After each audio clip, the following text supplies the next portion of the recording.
Psoriasis से लेकर के, लिवर सिरोसिस से लेकर के, फैटी लिवर से लेकर के एक साथ सब में फ़ायदा करता है, इसलिए तो रामबाण है।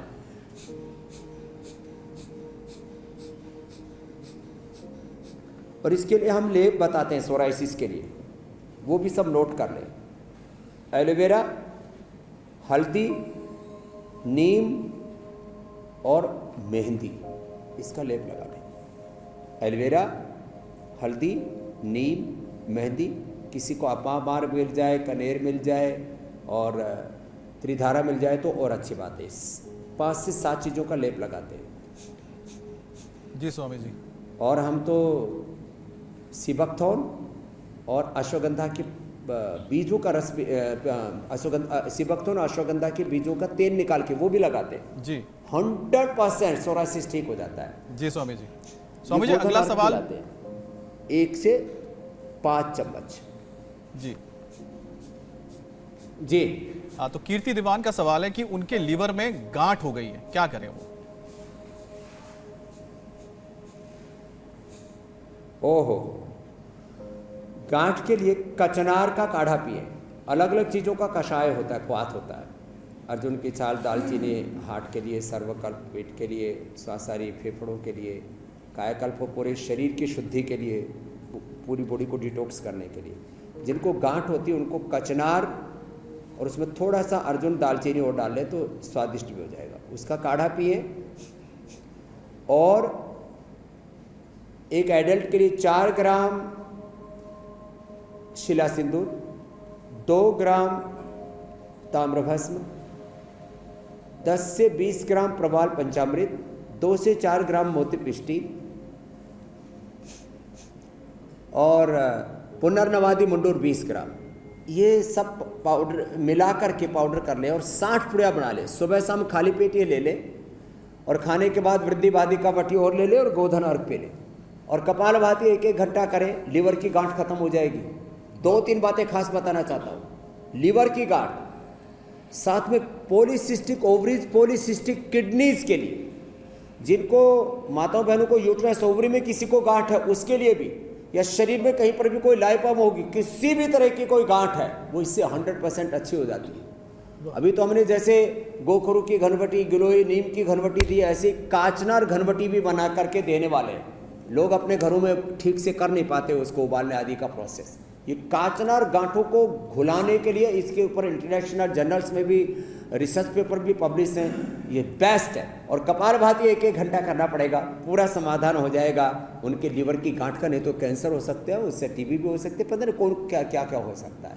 तो ये गांठ को घुलाने के लिए ऑपरेशन कराने की जरूरत नहीं है। स्वामी जी, हमारे इस कार्यक्रम की लोकप्रियता भारत ही नहीं बल्कि विदेश में भी है। और अभी अभी लाइव एक दर्शक ऑस्ट्रेलिया से हैं, हरसिमरन सिंह, उन्होंने सवाल भेजा है। इनको इन्फ्लेमेटरी बाउल डिजीज है यानी IBD। कई डॉक्टर्स से बात की, अलग अलग बातें बताते हैं, लेकिन वो अब आपसे सलाह चाहते हैं।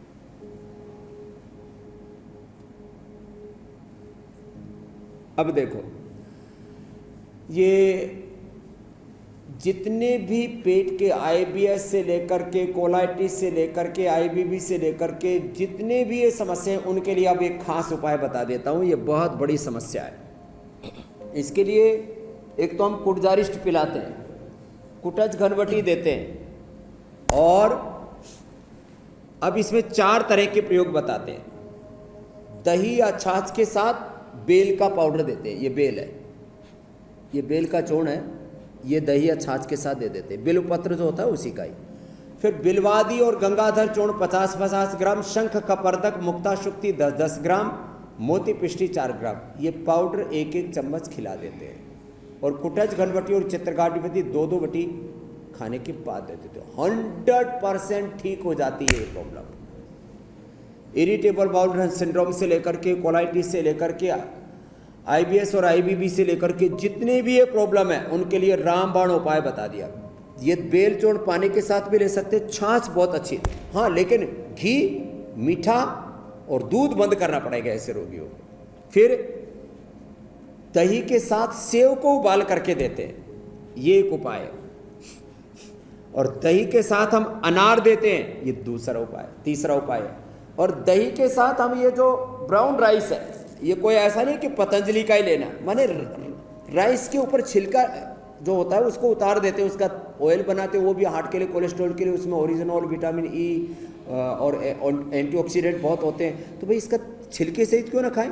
तो ब्राउन राइस इसको उबाल करके और दही के साथ लें। ये जबरदस्त औषधि बता दी मैंने कोलाइटिस की।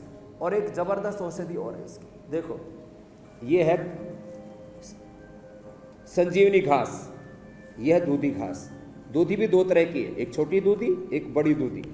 ये तीन चीजें हैं, ये संजीवनी, ये छोटी दूधी और ये बड़ी दूधी। ये अब इनका रस यदि किसी को मिल जाए तो ये तो रामबाण है, रामबाण, जबरदस्त। ये कोलाइटिस के लिए इससे बेहतर और कुछ नहीं हो सकता। और बाकी पेट के डाइजेशन को ठीक रखने के लिए व्हीट ग्रास तो हम बताते हैं, और इस समय सर्दियों में तो सब अपने घरों में भी बो सकते हैं इसको। ये अद्भुत है इसके लिए। स्वामी जी, अगला सवाल राकेश शाह का है।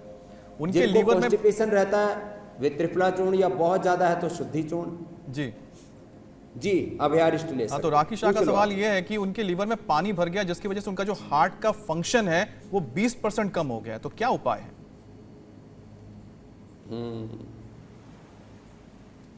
अब देखो, लीवर का पानी कम करने के लिए पुनर्नवादी मंडूर खाली पेट लें 2-2 गोली, और लीवामृत एडवांस ये ले लें 2-2 गोली खाने के बाद, और पुनर्नवारिष्ट खाने के बाद 2-2 चम्मच उसका सेवन कर लें, तो उनका लीवर का पानी भी कम हो जाएगा। सर्वकल्पवात 100 ग्राम रात को भिगो दें 2 किलो पानी में, और 200 ग्राम बच जाए तब छान करके रख ले, और थोड़ा थोड़ा करके दिन भर में 5-10 बार पी लें, उनका सूजन खत्म हो जाएगा। एक्यूट लेवल का है तो देखो फिर तो अलग चीज़ है, बाकी 100% इलाज है जो मैंने बताया।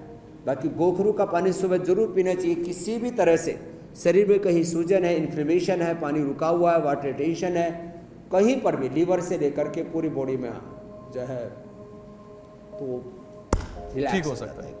स्वामी जी, ये बहुत अद्भुत है। बाकी मैं कह रहा था अर्धमत्स्य इंद्रासन जैसे मीनाक्षी जी कर रही है वक्रासन, वो भी कर लीजिए। और कुछ पूछ लो आप। नहीं स्वामी जी, मैं कह रहा था कि 8:30 बज रहे हैं, तो आप बताने वाले हैं कि लीवर को स्ट्रांग बनाने के लिए 7 दिन का डिटॉक्सिफाइड डाइट क्या है?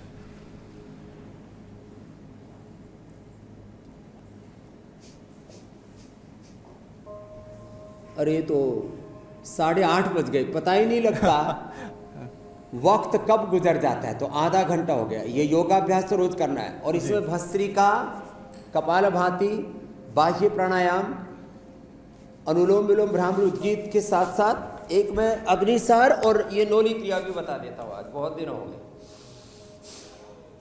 आपका सिग्नेचर आसन बिल्कुल। ये तो अग्निसार है। अब इसमें घुमा देते हैं।